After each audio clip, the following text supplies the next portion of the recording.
Hey, what's up everybody, and welcome back to another episode of News Dose, where I give you all of the latest gaming news. And Xbox Game Pass has officially revealed the December lineup, and wow, this is a great one. Back in August, I said that was possibly the best month ever for Xbox Game Pass, but I have to say, the December lineup is right up there in terms of quality. There are a lot of great Xbox Game Pass games to look forward to over the next month, and we'll go over all of that today. Also, PlayStation now revealed their own lineup, and they made a big improvement that could be a sign that they're going to take their own subscription service a little bit more seriously, so stay tuned for that as well. First though, let's go over some of the quick news, starting off with Bungie. Yeah, Bungie is reportedly working on several new games besides Destiny. In fact, the CEO of Bungie, Pete Parsons, revealed they're working on 3 new projects. Now, we don't know much about these projects just yet, but he did say they went into incubation back in 2017. So I imagine it's not going to be long before we end up hearing about these games. The way he worded these incubation projects, though, was they were originally planned to be more about building teams, but from the sounds of it, he was impressed enough to push onward with these games. So I'm not sure if these are bigger games or something a little bit smaller in scope. The only hint we have as of this moment is a job listing from 2019 that says they're working on something lighthearted and whimsical. That could really be anything. Either way, Bungie is incredibly talented, and anytime they make a game, a lot of people are going to be very excited. I mean, they're the studio behind the original Halo trilogy and Destiny, so they have a pretty impressive resume. I'm curious to see what exactly they're doing. I mean, they just got away from Activision, so these will be the first independent projects we'll see from Bungie. And if you're a fan of them, then it looks like you're going to have plenty to look forward to over the next few years. Moving on, one big absence for this year has been Elden Ring. This is from Software's next game. Just like Bungie, pretty much everything that they've made has been nothing short of amazing. I mean, if you look at the last 11 years for them, this is what they've done. Demon's Souls, Dark Souls, Bloodborne, and Sekiro. Yeah, it's pretty easy to see why fans are so excited over this game without even really knowing what it is.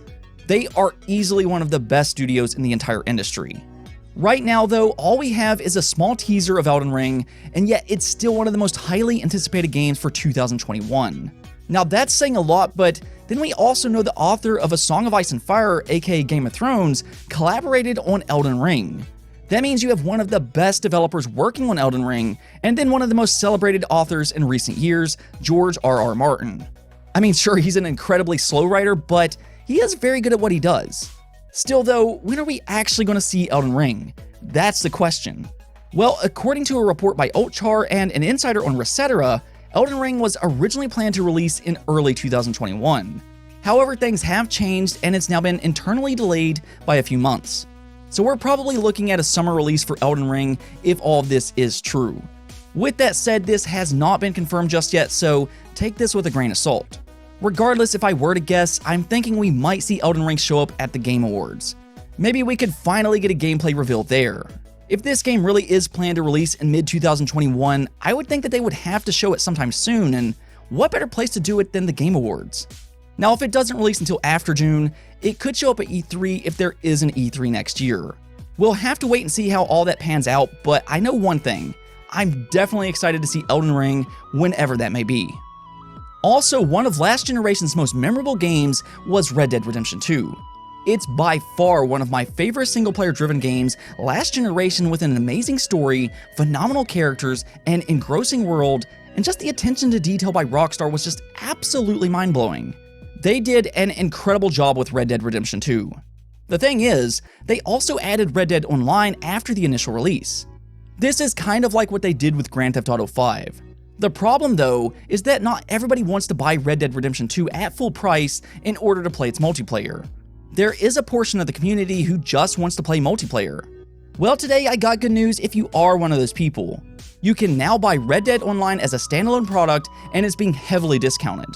Yeah, you can pick this up for 75% off, making it just $5 until February 15th. So you do have a very long time to pick this one up, but really there's never been a better time to jump in. I've never been big on Red Dead Online myself, but I know there are plenty of people that do like it, and maybe you want one of your friends to play with you. Well, maybe you can gift this to them or even convince them, considering the great price of just $5. I like this move a lot though. I would like to see other games do this as well, where you can choose what portion of the game you would like to buy. Next up, let's talk about Xbox. Earlier this year, the classic Panzer Dragoon got a remake for the Nintendo Switch. Now, if you're an old school Sega fan, that was a big deal. Panzer Dragoon was one of the better Sega Saturn games that released way back in 1995. Yeah, that makes me feel a bit old, but it ended up getting a remake for the Nintendo Switch March of this year. It eventually also came to PC and PlayStation 4 in September.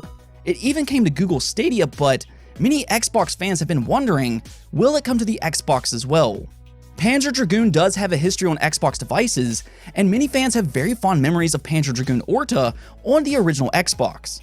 To this day, that is one of the best overall original Xbox games with a 90 overall score on Metacritic. So yeah, Xbox fans do want more Panzer Dragoon, and luckily their wish is about to come true. Starting December 11th, you'll be able to play Panzer Dragoon Remake on the Xbox One or Xbox Series through backwards compatibility. Unfortunately, it doesn't sound like it's going to have any kind of Xbox Series optimization, but if you're a longtime Panzer Dragoon fan, you can go check it out on December 11th. That's not the only Xbox games you have to look forward to this December though, because Xbox Game Pass just revealed 17 games for the month of December. Let me repeat that, 17 games. That is a lot to look forward to, but then if you actually take a look at what games are available, it's not just quantity or filler. There are some very high quality games here. So let's take a look. You have Rage 2, Control, Monster Sanctuary, Gang Beast, Assetto Corsa, Superhot Mind Control Delete, Slime Rancher, Yooka-Laylee and the Impossible Lair, Yes Your Grace, Greedfall, Call of the Sea, Haven, Unto the End, Dragon Quest XI S, Doom Eternal for PC, Cyberpunk Bartender, and Starbound. That is a monstrous month. We did talk about Control yesterday as Xbox Game Pass was kind of hinting at that on Twitter, and that's a really big release. It's a big AAA game and a Game of the Year candidate just 1 year ago. If you missed that game though, you really need to check this one out, especially if you have the Xbox Series. It did have some technical issues on the original Xbox One, but the Xbox Series should take care of those problems. From what it looks like though, this is not the Ultimate Edition of Control. That means you're not going to get the Xbox Series X upgrade here.